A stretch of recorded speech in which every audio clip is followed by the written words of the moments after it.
Now at 5:37, two men are in jail this morning, including an up-and-coming Florida rapper. Both men are charged in a double murder. Police are saying the two staged a crime scene to make it look like a drive-by shooting. CBS 4's Carly Barnett is live at the Broward County Jail in Fort Lauderdale with more. Carly.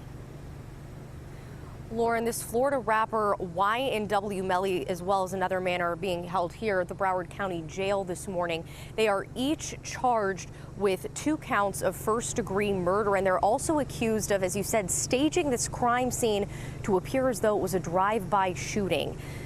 Cortland Henry and Jamel DeMons, who is better known as YNW Melly, are sitting in jail charged with shooting and killing Anthony Williams and Christopher Thomas Jr. Now, this happened back in October. We actually have aerial footage of the scene at Memorial Miramar Hospital. The victims, Anthony Williams and Christopher Thomas Jr., were dropped off at the hospital where they were pronounced dead. Dans la nuit du 26 octobre 2018, certains membres du collectif de Melly, dont lui-même, sont en studio chez un rappeur local à Fort Lauderdale en Floride, comptant Bortlen, Jovi et Zach Jazer. Ils sont là-bas dans le but de tourner un clip vidéo. Plus tard dans la nuit, tout le monde décide de rentrer à la maison. Melly monte dans une voiture, Bortlen dans une autre, suivi de Jovi et Zach Jazer comme passagers.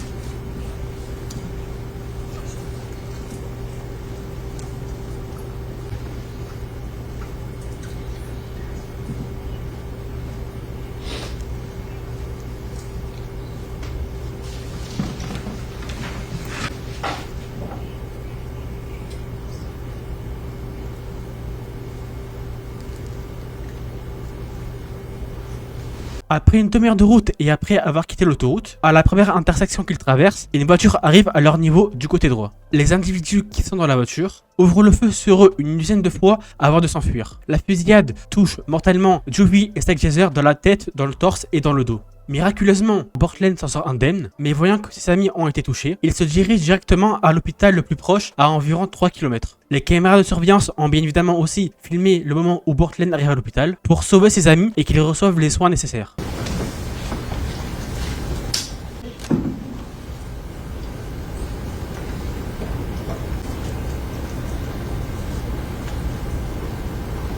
Malheureusement, il est déjà trop tard, car juste après leur arrivée, Jovi et Zach Jazer sont déclarés officiellement morts par les médecins. Le lendemain, Melly annonce la terrible nouvelle au Twitter en leur rendant hommage. Tous les 4 devaient apparaître dans un clip d'un autre rappeur local l'après-midi suivant. Melly et Bortlen y ont participé, bien que leurs amis venaient d'être tués.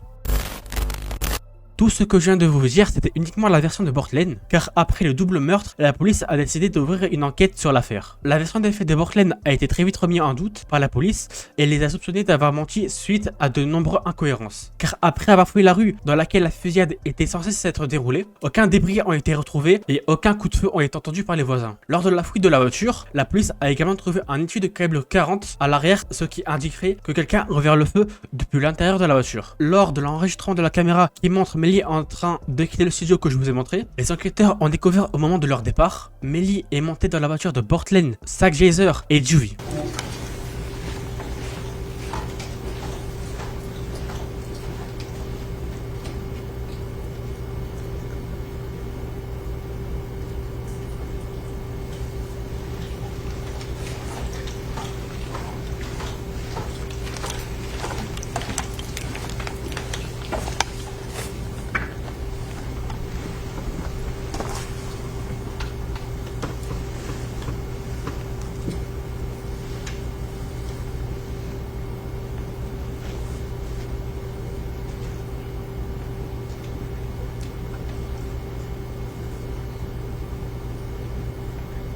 Ce qui contredit totalement la version de Bortlen qu'il avait racontée. Un mandat avait donc été envoyé pour récupérer et analyser les données GPS de leurs téléphones respectifs. Grâce à ça, un peu moins d'1 mois après la fusillade, les policiers localisent finalement ce qu'ils pensent être le vrai lieu du double meurtre. Puis lors des semaines suivantes, le compte rendu des autopsies leur a été transmis. La police a donc la confirmation que les coups de feu qui ont tué Zach Jazer et Jovi venaient de leur gauche et également que le tireur était à moins d'1 mètre d'eux. La police a également accusé Melly d'être l'auteur des meurtres suite au morceau Murder on My Mind dans lequel il dit avoir tué un de ses amis.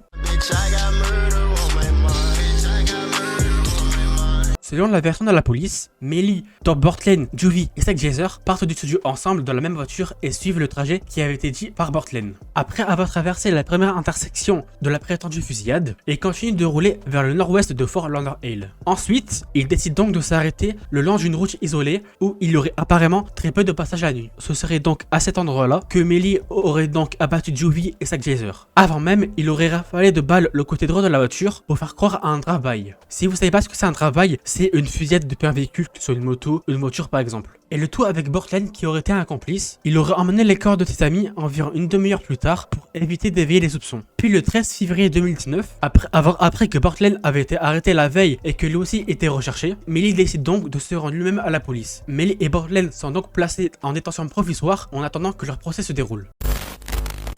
La sélection du jury pour le procès de Mellie a donc commencé le 11 avril 2023. Puis son procès commence officiellement le 12 juin 2023 au tribunal de Broward en Floride. Lors du 5e jour du procès, les preuves du suivi téléphonique du prétendu meurtre sont montrées. To make it clear and understand that these red dots are not the specific locations, but rather the towers that are used. I think it's important for the jurors to understand that and have the first part of that analysis there so that there can't be any sort of improper.